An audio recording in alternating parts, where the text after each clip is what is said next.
السلام علیکم۔ دن کا اجالا مدینے کے فیصلوں پر پھیل چکا تھا، مگر فضا میں ایک ایسا خوف تھا جس نے پورے شہر کو خاموش کر دیا تھا۔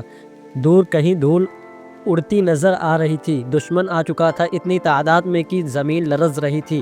صرف 3000 مسلمان اور سامنے 10,000 کا لشکر۔ جنگ نہیں، یہ پوری قوم کو مٹانے کی سازش تھی۔ مگر ایک ایسی چال کھیلی گئی جس نے تاریخ کو بدل دیا۔ مدینہ ابھی نیند سے جاگ رہا تھا کہ ایک سوار شہر میں داخل ہوا۔ اس کی سانس پھول چکی تھی، چہرہ پسینے میں بھیگا ہوا تھا۔ صرف ایک جملہ کہہ رہا تھا: قریش، یہود اور قبائل سب ایک ہو گئے ہیں۔ مسلمانوں کی دلوں میں جیسے بجلی گر گئی۔ 10,000 کا لشکر پوری طاقت کے ساتھ مدینے کا محاصرہ کرنے آ رہا تھا۔ مسلمان گھبراہٹ میں جمع ہوئے، سب کی نظریں صرف ایک طرف، نبی کریم صلی اللہ علیہ وسلم کی طرف۔ خیمے میں ایک گہری خاموشی تھی، ہر چہرے پر فکر تھی۔ تب سلمان فارسی رضی اللہ عنہ نے ایک تجویز پیش کی: یا رسول اللہ صلی اللہ علیہ وسلم، فارس میں جب دشمن زیادہ ہوتے تھے ہم شہر کے گرد خندق کھودتے تھے۔ ایک لمحے کو سب حیران رہ گئے۔ عرب میں کبھی ایسا نہیں ہوا تھا، لیکن وقت تیز تھا، دشمن قریب تھا اور فیصلہ ہونا تھا۔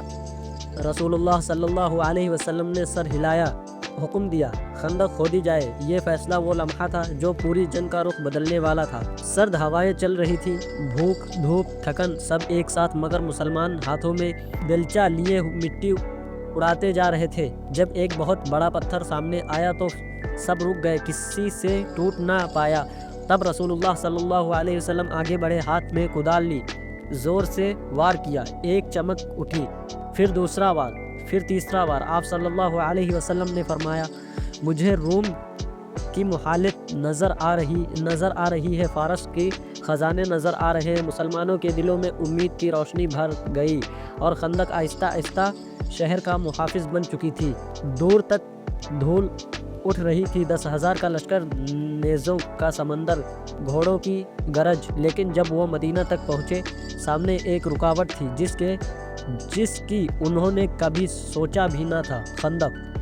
گھوڑے رک گئے، سردار حیران ہو گئے، پورا حربہ بیکار ہو چکا تھا۔ اب محاصرہ شروع ہوا، ایک ایسی جنگ جس میں تلوار سے زیادہ صبر لڑنے والا تھا۔ مدینے کے راتیں خوفناک تھی، تیروں کی سیٹی، دشمن کے للکار، بھوک، تھکن سب مل کر ایک طویل آزمائش بن چکا تھا۔ دوسری طرف دشمن بوکلاہٹ میں حملوں کی کوشش کرتا، مگر خندق انہیں روک دیتی۔ تب ایک دشمن سردار عمر بن عبدوداؤد اپنی گھوڑے سمت خندق پھلانگ گیا۔ اس کے للکار فضا کو چیر رہی تھی: کوئی ہے جو مجھ سے مقابلہ کرے؟ خاموشی چھا گئی، مگر پھر ایک جوان کھڑا ہوا، حضرت علی رضی اللہ عنہ۔ میدان میں گرد اٹھی، تلوار ٹکرائی، دل رک گئے اور پھر ایک چیخ آئی۔ یہ فتح کا علامت تھی۔ ایک اور اندھیرا پھیل چکا تھا، اس بار باہر سے نہیں، اندر سے۔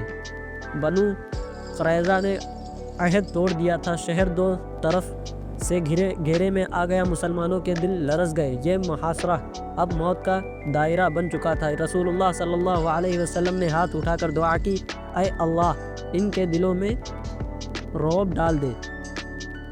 اندھیروں میں امید کی آخری روشنی اب دعا تھی۔ رات گہری ہو رہی تھی، دشمن کی خیموں میں جشن تھا۔ وہ سمجھ رہے تھے کہ صبح مدینے کی دیواریں گرتی نظر آئیں گی، لیکن اس رات آسمان پر ایک ایسا فیصلہ لکھا جا چکا تھا۔